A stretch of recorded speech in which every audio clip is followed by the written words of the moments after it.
un des moyens subtils, mais pourtant efficaces, par lesquels Hollywood a réussi à déformer l'image de Dieu,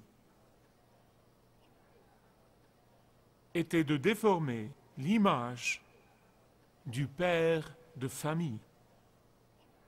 Pendant les 20 dernières années, les sitcoms présentaient aux téléspectateurs et sans arrêt le père de famille comme étant un idiot maladroit, ignorant, insignifiant et remplaçable, peu affectueux et indifférent. En juin 1995, le Reader's Digest a mené une enquête auprès des enfants de 3 à 4 ans et leur a posé une question. Qui préférez-vous abandonner, la télévision ou votre papa? 33% des enfants ont répondu « Papa ». La US News et le World Report ont mené une autre enquête portant sur 1200 personnes. 49% d'entre eux ont dit que leur père était toujours en vie, dont 7% ont dit que leur mère était leur meilleure amie, et 0% ont dit que leur père était leur meilleur ami. La même enquête a révélé que plus de 40% de toutes les cartes de la fête des pères étaient humoristiques et se moquaient des pères, pendant que 8% des cartes de la fête des mères étaient humoristiques. Ce sont des statistiques séculières, elles n'ont rien à voir avec le christianisme. Mais voici le fait biblique, et vous devez comprendre, et je dois comprendre, que Jésus-Christ, le Fils de Dieu, est venu nous dire et nous révéler qui Dieu le Père est. Et il a dit, Dieu est le Père de tous ceux qui ont accepté et qui ont reçu le Fils comme le Sauveur de leur vie. Il est leur Père. Et l'histoire, la parabole du Fils prodigue que nous avons lue ce matin, n'a vraiment rien à voir avec le Fils ou les fils. Ce sont les seconds rôles dans cette pièce. Mais le caractère principal est le Père. L'histoire est axée sur le Père. Elle est axée sur le cœur du Père, sur le caractère du Père. Elle est axée sur l'amour infini du Père. Et Jésus voulait que nous sachions comment est son Père, avec qui il a coexisté avant la création de l'univers. Il veut que nous sachions comment est son Père, donc il nous raconte cette histoire. Il voulait que nous comprenions et que nous saisissions au fond de nos cœurs, au fond de nos esprits, comment est le Père et quelle est la nature du Dieu tout-puissant, du Dieu éternel que nous appelons notre Père céleste. Et donc, il commence l'histoire dans Luc 15, 11. Si vous n'avez pas encore ouvert vos Bibles, je vous prie de les ouvrir. Nous lirons la même histoire pendant les 2 prochaines semaines. Parce qu'il nous faudra 3 messages pour couvrir cette histoire. Il commence par dire, il y avait un Père. Et c'est le cœur de l'histoire. Écoutez-moi avec soin.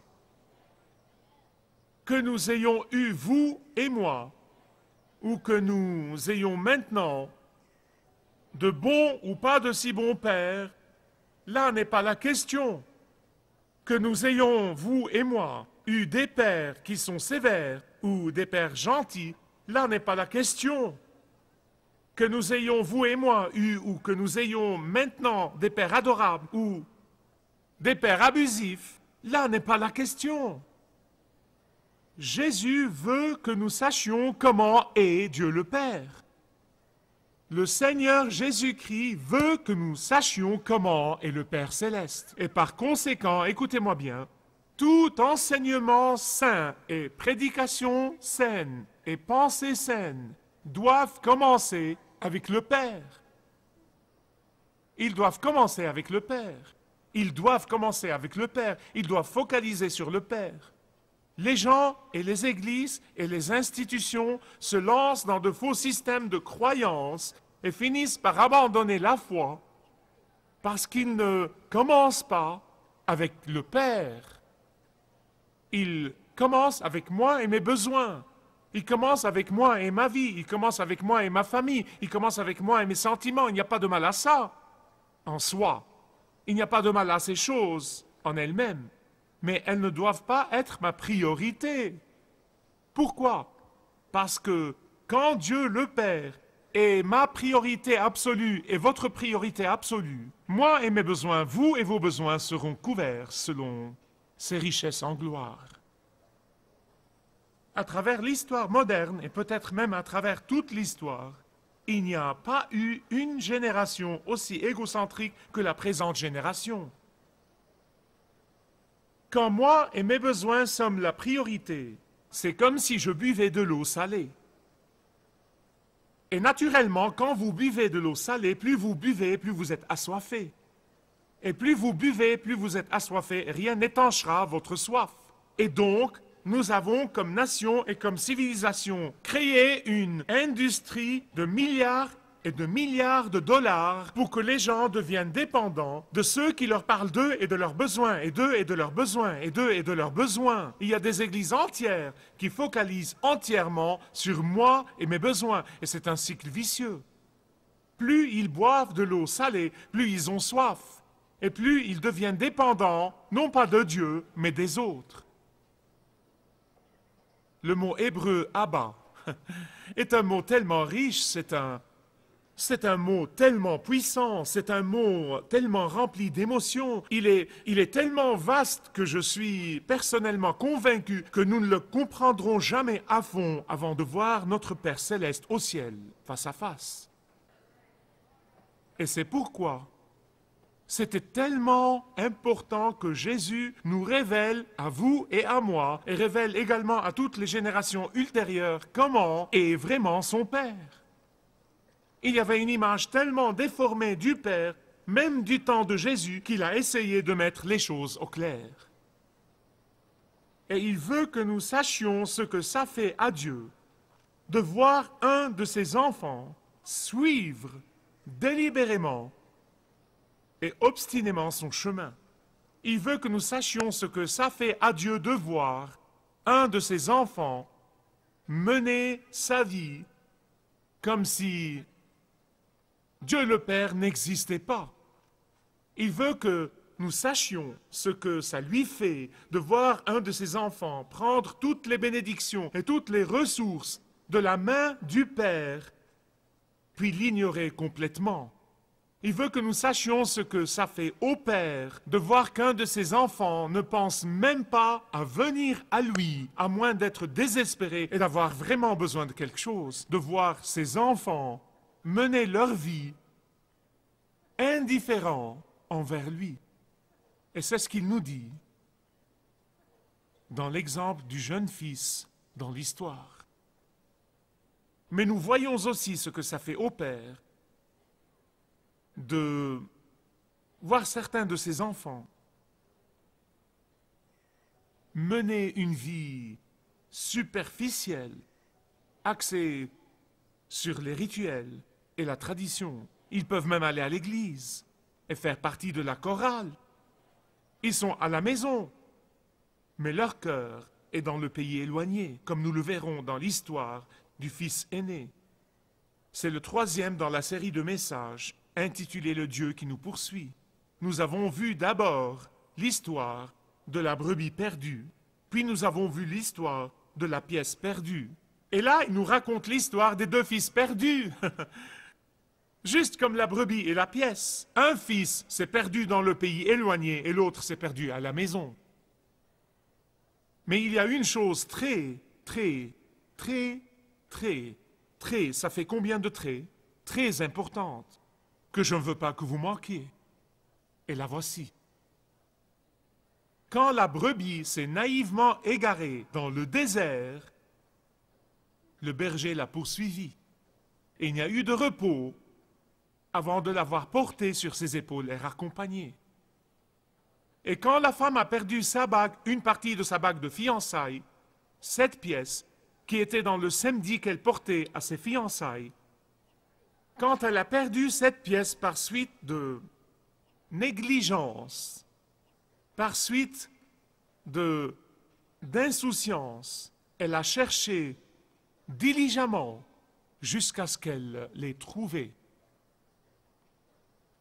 Mais ici, dans cette histoire, quand le Fils a délibérément et volontairement et intentionnellement quitté la maison, le Père l'a attendu à la maison. Je vais en dire plus sur ce point, mais il faut que vous le compreniez. C'est très important, ça fait partie du tableau général de la situation. Mais afin de bien comprendre l'acte regrettable que ce jeune garçon a commis, pour comprendre la situation et vraiment comprendre la profondeur de la peine et la douleur du Père, vous devez comprendre que dans la culture du Moyen-Orient et surtout du temps de Jésus, il était impensable qu'un fils demande à son père sa part de l'héritage. C'était impensable. Parce que quand le fils demande sa part de l'héritage, il dit en fait, qu'il l'exprime oralement ou pas, qu'il le verbalise ou pas, il dit en fait, « Père, j'aimerais que tu sois mort. Dépêche-toi de mourir pour que je mette la main sur l'héritage. » Pouvez-vous imaginer combien c'est blessant? Pouvez-vous imaginer combien c'est pénible? Oh, mais écoutez, imaginez combien de gens qui n'ont peut-être jamais envisagé de souhaiter que Dieu soit mort, qui n'ont jamais exprimé le souhait que le Père céleste soit mort, qui ne le diront jamais, qui ne le penseront jamais, et pourtant ils mènent leur vie comme si Dieu était mort. Vous dites, Michael Minute, c'est trop fort, c'est trop sévère, que veux-tu dire par là? Je ne fais jamais ça. Eh bien, quand vous rentrez chez vous, regardez votre calendrier. Et voyez, je vous prie, exactement combien Dieu prend de votre temps. Examinez votre chéquier. Regardez la part qui revient à Dieu de ça, bien que ce soit lui qui vous a tout donné. Faites la liste de vos priorités dans la vie et puis voyez où est la place de Dieu dans vos priorités. Les gens vivent comme si Dieu était mort. Vous dites, mais c'est autre chose. Pas du tout. Inconsciemment, tant de gens prennent toutes les ressources et prennent toutes les bénédictions et prennent toutes les bonnes choses de la main de Dieu et les dépensent sur eux-mêmes. Mais il y a quelque chose d'autre ici que je ne veux pas que vous manquiez.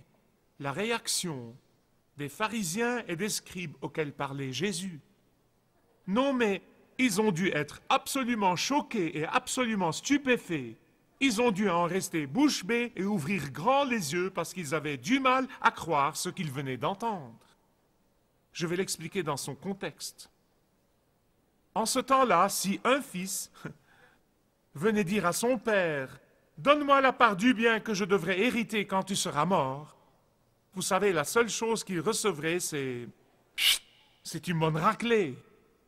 J'en ai reçu quelques-unes, mais pour nous, c'était normal. Nous n'en étions jamais vexés. Je ne recevais jamais de raclée que quand elle était bien méritée. Quand les gens disent que la discipline fait du mal à la personnalité, je leur dis, ça a fait du mal à une certaine partie de mon corps, mais pas à ma personnalité.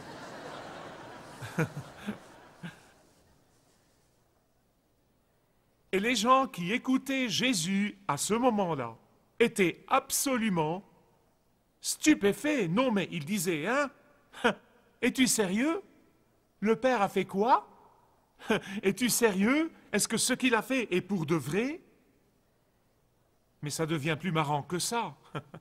D'après les lois de l'héritage de l'Ancien Testament, que vous trouvez dans Deutéronome 21, 17, le fils aîné hérite 2/3 des biens. Et le plus jeune hérite 1/3, et non pas moitié-moitié. Parce qu'on s'attendait, et si vous le lisez dans le livre de Deutéronome, on s'attendait à ce que le fils aîné prenne soin de sa mère veuve et dirige les affaires de la famille. Et donc il héritait 2/3 d'après la parole de Dieu, d'après la loi de Dieu. Mais après la mort du père et non pas avant. Écoutez-moi bien sur ce point. Pendant que le père souffrait le martyre, à cause de la rébellion et du rejet de son fils, il l'a laissé partir. Il l'a laissé partir. Il est parti avec l'argent. Il l'a laissé partir. Vous savez pourquoi? Vous savez pourquoi? Laissez-moi vous le dire. Parce que le Père savait que l'amour ne possède que ce qu'il relâche.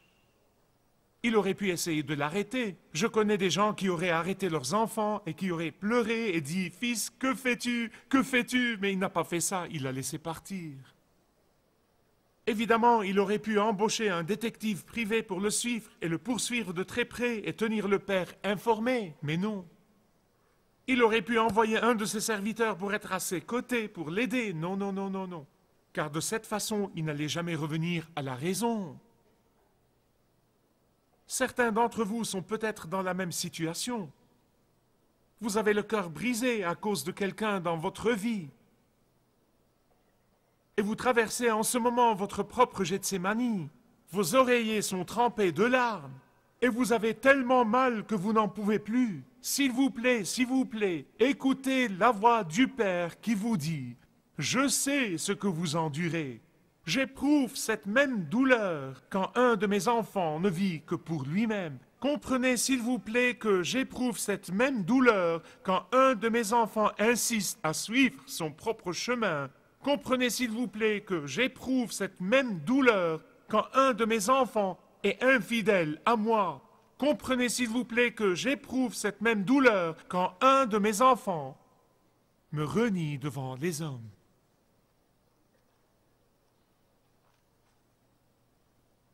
Mais laissez-moi me dépêcher et vous raconter la réaction du Père quand son fils rebelle est rentré.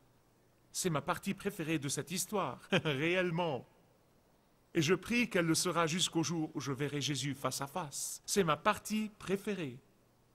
Quand le garçon était finalement tellement désespéré, comme nous le verrons dans le prochain message, finalement il en était arrivé à ne plus savoir où aller.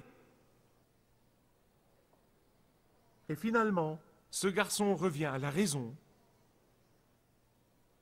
Et son père lui dit « Espèce d'idiot imbécile, tu m'as causé tous ces soucis et toute cette douleur.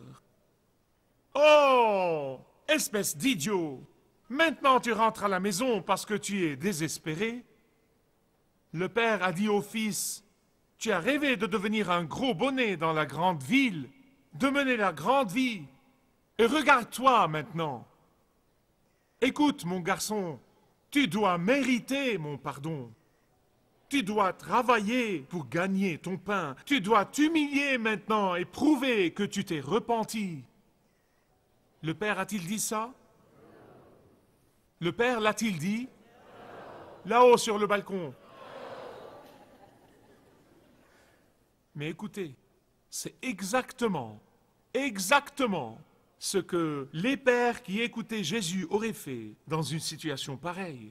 C'est ce qu'ils auraient fait. Cela faisait partie des coutumes de l'époque et de la culture. Le fils devait s'asseoir devant la maison pour une semaine environ, et les passants le narguaient, se moquaient de lui et l'embêtaient quand il passait près de lui, et il l'humiliait, et il lui disait des choses très méchantes. Et après que les villageois se soient moqués de lui et ri de son malheur, et après que le père sente que son garçon a été assez humilié, à ce moment-là, il lui permettait de rentrer à la maison, de faire partie de la famille.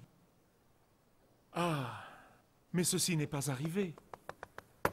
Car ce n'est pas comme ça que le Père Céleste opère.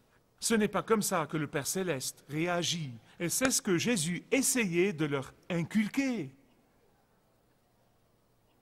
Il dit que le Père a couru Vous dites, eh bien, n'est-ce pas gentil, n'est-ce pas merveilleux, n'est-ce pas bien? Mais vous devez comprendre, amis bien-aimés, qu'il y a une signification plus profonde ici. C'est une énormité quand vous comprenez que dans la culture du Moyen-Orient, surtout du temps de Jésus, les hommes ne couraient jamais, jamais, jamais. Ils ne couraient jamais, à part les serviteurs et les esclaves et ceux qui étaient des hors-la-loi. Eux couraient.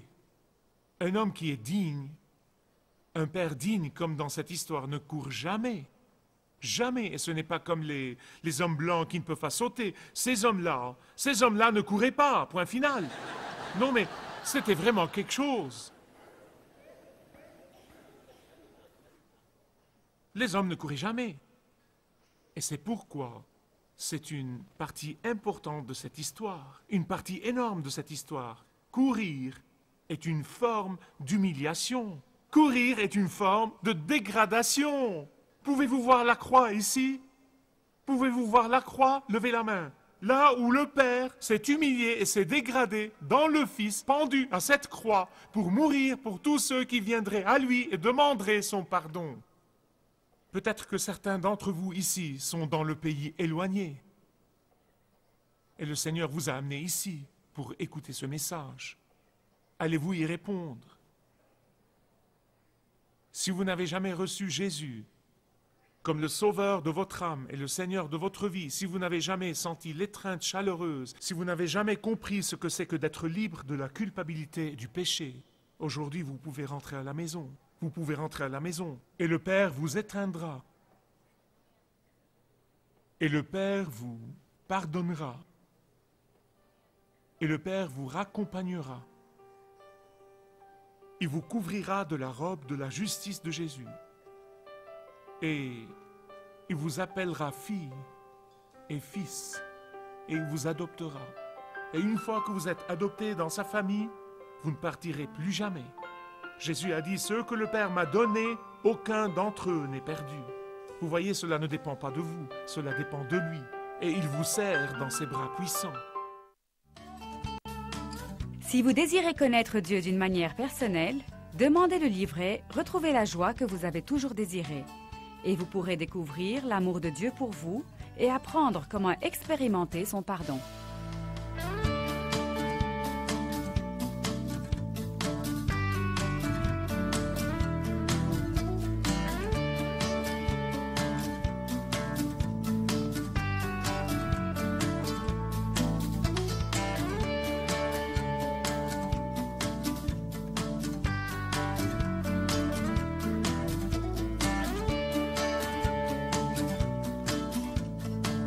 Si vous avez une relation personnelle avec Dieu et vous êtes intéressé à marcher plus intimement avec lui, demandez le livret « 7 pas sur le chemin de la foi » qui vous guidera dans une relation plus profonde avec votre Père Céleste. Demandez votre livret gratuit.